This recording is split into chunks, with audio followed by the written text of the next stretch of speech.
Yo guys, Why Football here, and today we're talking about a player that's actually very close to signing to Arsenal, and that's Andre Onana from Ajax. Now, I did a video on him where I did a list of 4 players I'd like Arsenal to sign, which included a compilation. I'll leave a card of it above around here, and he was one of those players.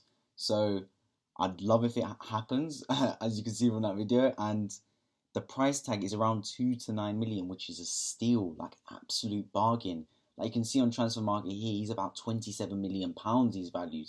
So to get from 2 to 9 million is so cheap. I don't believe how cheap it is. But then I read into it, and it turns out the brother's banned from playing football. How can you get banned from playing football? And then I read further, and he was doping. But his excuse was, oh, he was using his girlfriend's medication. Like, first of all, how do you get caught 4K doping? It rarely happens to mainstream footballers in main leagues. I haven't heard of a case where someone's been doping for a long time, and he's been caught doing it. Like, how do you get caught? And then his excuse was, I think it was something like he was using his girlfriend's medication or something. I don't know whether he made that up on the spot or that actually happened, but he's got a court case tomorrow, and then that will decide whether his ban gets extended, because he's currently being banned, and I believe it's to February, until February 2022. He can't play football. Whether that will remain, or whether that will get cut short and he can start playing from next season, basically.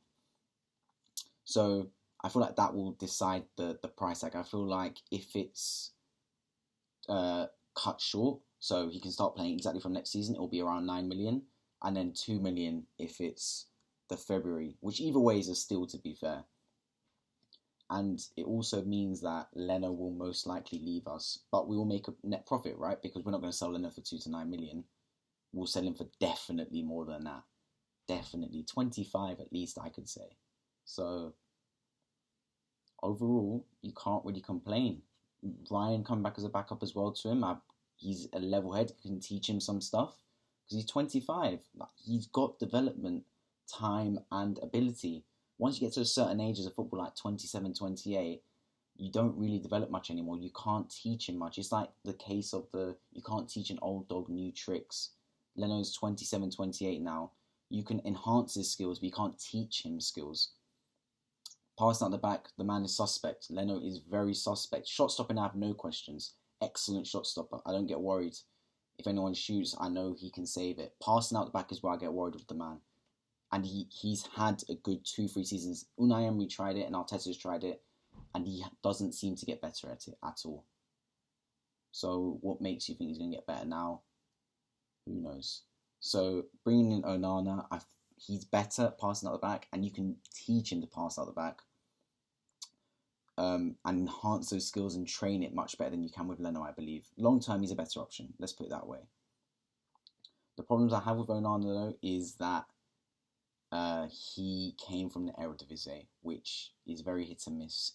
He won the title twice there, but anyone can win it. Like being in Ajax, if they had a different goalkeeper to him, they'd probably win it too. It's an easier league. The step up to Premier League is harsher, but he's playing the Champions League, so it's best of both worlds, I guess. He's from Cameroon descent, which means he will most likely play in AFCON, which means he would miss a portion of next season, along with Aubameyang, Pepe, and all like the African players in our squad, which obviously will be a big miss if he comes, but we have players that can compensate. Ryan will get some minutes. Leno, if he stays, will get some minutes. So we can account for this.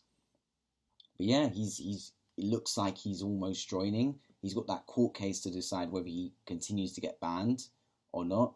But he will be our first signing of the transfer window. And at 2 to 9 million, it's a steal. You can't turn your nose up at that. He's an excellent goalkeeper for a cut price. It doesn't happen very often in football, especially with the inflated markets. Like, play with his quality, as it says 27 million is his market value. So you're expecting about 35 million to pay, 35 to 40 million, and 2 to 9 million is nothing.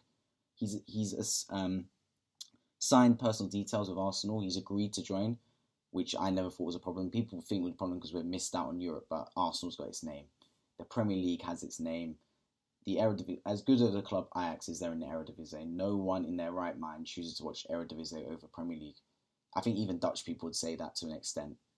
The Premier League has all the lights. It's the main league in the world. If you can come to the Premier League and play your football, you will. Anyone with a logical mind will do that. It's where everyone's going to be watching the big stage where you can showcase your skills. So I knew that wouldn't be a problem, him wanting to join from Ajax. And it's just, I guess, with the club now, it looks very likely. Some sources saying 90%, some saying 80%, some saying 99%. Fab even confirmed it. Fabrizio Romano, who's like the main source of football news through Twitter and Instagram. So yeah, it looks likely to happen. I'm happy with the signing. I just want to see whether he can actually play because of that doping allegation and see what he's like in pre-season. Happy it's early. Normally we leave our signings till the last minute, so it's going to be early. The transfer window opens in a week, so even if we do sign him, it can't officially happen for another week or so. And knowing us, we'll probably announce it in 3 months. So it's a signing nonetheless that looks likely to happen. It's a signing I'm happy with. Let me know what you think about it in the comments down below. I love reading what you lot think, your opinions, etc. on the topic, and I'll respond to all of them. And yeah, thanks for watching, guys. I'll catch you guys in the next video. Peace.